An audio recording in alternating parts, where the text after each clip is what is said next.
नमस्कार, मैं हूं शम्स ताहिर खान और आप देख रहे हैं वारदात। गांधी जयंती के दिन यानी 2 अक्टूबर को मुंबई से एक क्रूज को गोवा रवाना होना था। इस क्रूज पर करीब 1800 मेहमानों की मौजूदगी की उम्मीद थी। गोवा तक के सफर में क्रूज पर बहुत सारी पार्टी होनी थी। इस क्रूज को साउथ मुंबई के क्रूज टर्मिनल से रवाना होना था और इस क्रूज टर्मिनल की सुरक्षा की जिम्मेदारी थी CISF की। सितंबर के आखिरी हफ्ते में CISF NCB को एक सूचना देती है। NCB इसके बाद हरकत में आती है और फिर शुरू होता है ऑपरेशन मुंबई टू गोवा। 5 सितंबर के आखिरी हफ्ते की है। मुंबई इंटरनेशनल क्रूज टर्मिनल की सुरक्षा की जिम्मेदारी निभाने वाले CISF को एक सूचना मिलती है। सूचना ये थी कि मुंबई से गोवा जाने वाले एक क्रूज में मिड सी पार्टी होगी और इस पार्टी में ड्रग्स का इस्तेमाल होगा।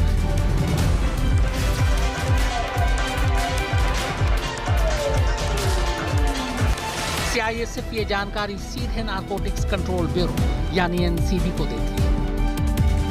CISF के पास जो पूरी जानकारी थी वो ये थी कि मुंबई से गोवा जाने वाले कॉर्डेलिया क्रूज एक entertainment TV channel fashion TV की तरफ से एक इवेंट ऑर्गेनाइज किया गया है। इस इवेंट का नाम है क्रेआर। इस इवेंट के तहत 2 अक्टूबर को क्रूज शाम 4 बजे मुंबई पोर्ट से गोवा के लिए रवाना होना था और 4 अक्टूबर की सुबह मुंबई वापस आना था। समंदर के ऊपर इस 2 दिन के इवेंट के दौरान क्रूज पर कई कार्यक्रम रखे गए थे। देश विदेश के कई मशहूर डीजे इसमें हिस्सा ले रहे थे। अलग अलग म्यूजिकल परफॉर्मेंस होने थे और साथ ही खास मेहमानों की खास पार्टी भी रखी गई थी।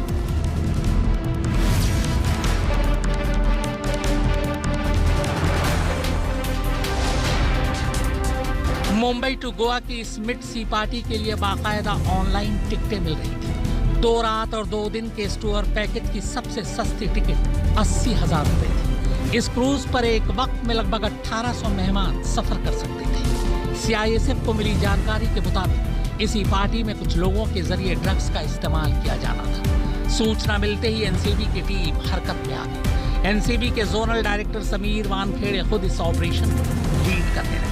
इत्तेफाक से ब्लाड पियर रोड पर जिस जगह मुंबई में NCB का दफ्तर है उससे मुश्किल से आधे किलोमीटर की दूरी पर ही मुंबई इंटरनेशनल क्रूज टर्मिनल है, जहां से सभी क्रूज रवाना होंगे। NCB के अफसरों को पहले से ही इनपुट मिली थी कि जो क्रूज मुंबई से गोवा की तरफ जाने वाला है उस पर रेव पार्टी होने वाली है, उस पर ड्रग्स का सेवन कुछ आने वाले लोग करने वाले हैं।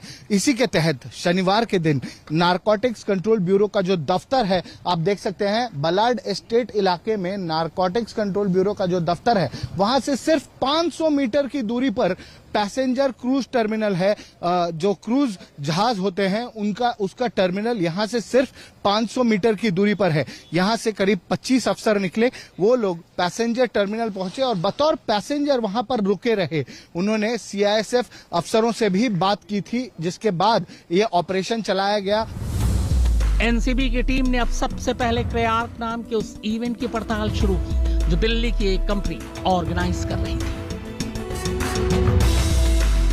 पर NCB की दिक्कत यह थी कि क्रूज पर करीब 1800 मेहमान सवार होंगे। अब ऐसे में उसी क्रूज पर सवार होकर इतने सारे लोगों की तलाशी कैसे लेंगे। दूसरी दिक्कत यह थी कि क्रूज पर NCB अफसर बनकर सवार हो नहीं सकते थे, वरना सभी मेहमान पहले से ही चौकन्ने हो जाते। तीसरी दिक्कत यह थी कि अगर मुंबई पोर्ट पर क्रूज के रवाना होने से पहले ही NCB अपना ऑपरेशन शुरू कर देती तो किसी को भी रंगे हाथों पकड़ना मुश्किल हो जाता। लिहाजा NCB ने तय किया कि वो मिड सी में यानी बीच समंदर में अपना ऑपरेशन शुरू करेगी। NCB अब तक हर जगह छापे मार चुकी थी, मगर बीच समंदर में NCB अपने इतिहास में पहली बार ऑपरेशन करने जा रही थी। लेकिन इस ऑपरेशन के लिए जरूरी था कि पहले क्रूज पर सवार हुआ जाए। और बस यहीं से NCB की प्लानिंग शुरू होती है। NCB की टीम सबसे पहले ऑनलाइन मिड सी पार्टी की टिकट चेक करती है। इसके बाद NCB के 6 अफसरों की टिकट बुक की जाती है। शक न हो लिहाजा ये 6 टिकट 3 अलग अलग लॉट में बुक की जाती है। एक टिकट की कीमत थी 80,000 रुपए, यानी NCB ने अपने 6 अफसरों के लिए 4,80,000 रुपए के टिकट बुक किए। NCB को डर था कि ज्यादा स्टाफ के टिकट बुक कराने से मामला बिगड़ सकता है, लेकिन दिक्कत यह भी थी कि दूसरी तरफ करीब 1800 मेहमान थे। लिहाजा एनसीबी इस ऑपरेशन में सीआईएसएफ को भी अपने साथ मिला लेती है। सीआईएसएफ से कहा जाता है कि अगर बीच समंदर में रेड मारनी पड़े तो उनकी टीम तैयार रहे। साथ ही 6 बोट को भी किसी भी इमरजेंसी से निपटने के लिए तैयार रखा जाता है।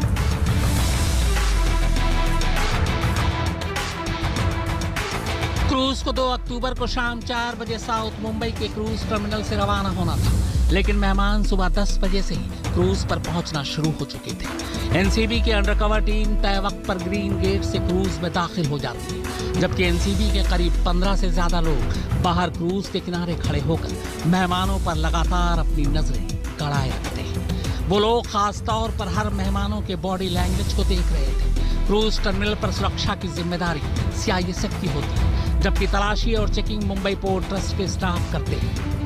एनसीबी की टीम ये देखना चाह रही थी कि सीआईएसएफ अब मुंबई पोर्ट ट्रस्ट की तलाशी के दौरान कौन कौन घबरा रहा है, पर अब तक कोई कामयाबी नहीं मिली।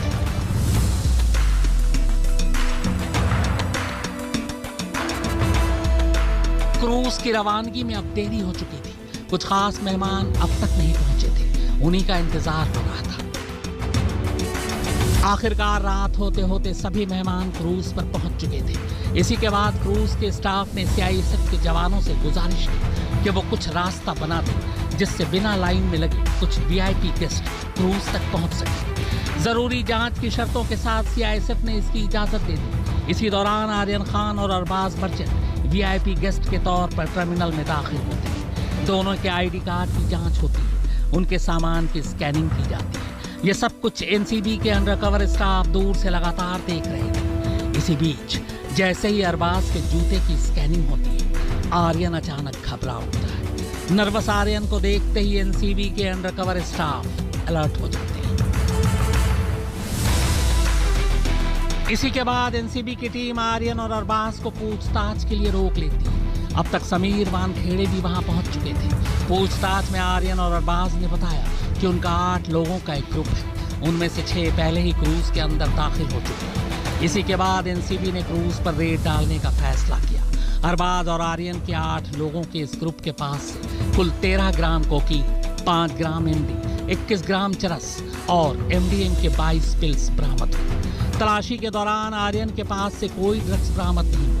एनसीबी की टीम ने क्रूज पर कई घंटों की तलाशी की। फिर उसे लगा कि इस ग्रुप के अलावा बाकी लोग बेदाग हैं, लिहाजा क्रूज को गोवा जाने की इजाजत दे दी गई। जबकि अरबाज और आर्यन समेत ग्रुप में शामिल 8 लोगों को अपने साथ एनसीबी की टीम एनसीबी के दफ्तर ले आई। ये क्रूज अपने 8 मेहमानों को छोड़कर गोवा पहुंची और फिर 4 अक्टूबर की सुबह वापस मुंबई पहुंच गई। मुंबई आने के बाद सोमवार सुबह एनसीबी की टीम ने एक बार फिर इस क्रूज की तलाशी ली। नारकोटिक्स कंट्रोल ब्यूरो की टीम के जो चीफ है समीर वानखेड़े, वे पहुंचे हैं और इसी शिप से शाहरुख खान के बेटे आर्यन खान को गिरफ्तार किया गया था। 8 लोग को डिटेन किया गया था। इसी शिप पर रेव पार्टी चल रही थी जब नारकोटिक्स कंट्रोल ब्यूरो की टीम ने छापेमारी की थी। अगर आप देखें तो ऊपर की तरफ जो नारकोटिक्स कंट्रोल ब्यूरो के जो अफसर है वो ऊपर की तरफ वहां पर मौजूद है। वहां पर तलाशी अभियान चल रहा है। आज सुबह ही ये जो शिप है वो यहाँ पर पहुंची है, जिसके बाद नारकोटिक्स कंट्रोल ब्यूरो की टीम के जो सीनियर ऑफिशियल है वो यहाँ पर पहुंचे हुए हैं। लगातार जो इनपुट्स मिला था उसके बाद इस शिप में छापेमारी हुई थी।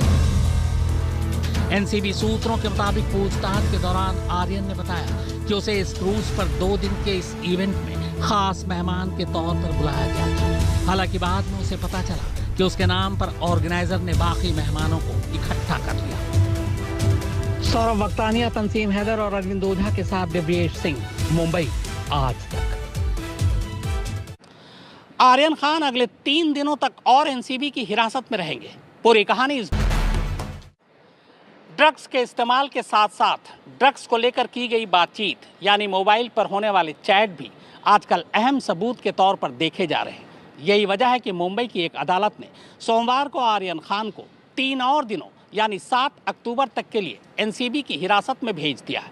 हालांकि एनसीबी ने अपनी रिमांड रिपोर्ट में ये कहा है कि आर्यन खान के खिलाफ अब तक सिर्फ ड्रग्स के सेवन के ही सबूत मिले हैं।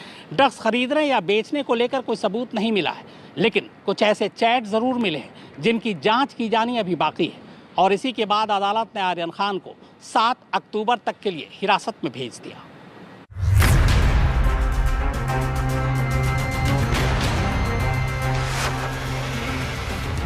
सोमवार को आर्यन खान और उसके साथियों को additional chief metropolitan magistrate R N Arlikar की अदालत में पेश किया गया, जहां आरोपियों के वकील और एनसीबी की ओर से सरकारी वकील के बीच उनकी कस्टडी को लेकर जमकर बहस हुई। एनसीबी ने रविवार को दावा किया था कि उसके पास क्रूज ड्रग्स पार्टी के सिलसिले में आर्यन खान समेत गिरफ्तार तीनों आरोपियों के खिलाफ ड्रग्स डीलरों से रिश्ते साबित करने के लिए सबूत मौजूद हैं, जबकि आर्यन के वकील सतीश मानशिंदे आर्यन को किसी ड्रग्स रैकेट का हिस्सा मानने से लगातार कोर्ट में इनकार करते रहे। हालांकि दोनों पक्षों को सुनने के बाद कोर्ट ने आर्यन, अरबाज और मुनमुन की कस्टडी 7 अक्टूबर तक के लिए बढ़ा दी है। एनसीबी की ओर से सरकारी वकील ने सभी आरोपियों की 11 अक्टूबर यानी 9 दिनों की कस्टडी मांगी।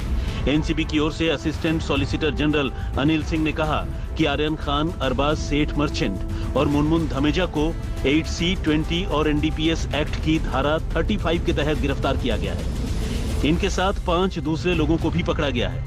इन सभी लोगों के बीच संदिग्ध लेन देन हुआ है और एक पेडलर को भी पकड़ा गया है। ऐसे में पेडलर और क्रूज से गिरफ्तार लोगों के रिश्तों की पड़ताल करना जरूरी है। सरकारी वकील का कहना था कि ये आरोपी कोडवर्ड का इस्तेमाल कर ड्रग्स खरीदते हैं और अभी इनके अलावा कई और संदिग्ध एनसीबी की रडार पर हैं। इतना ही नहीं, आर्यन के मोबाइल फोन से कई चौंकाने वाली और आपत्तिजनक तस्वीरें मिली हैं, जिनका ड्रग्स कनेक्शन है। असल में क्रूज में हुई पार्टी का इंटरनेशनल ड्रग कार्टेल से रिश्ता है।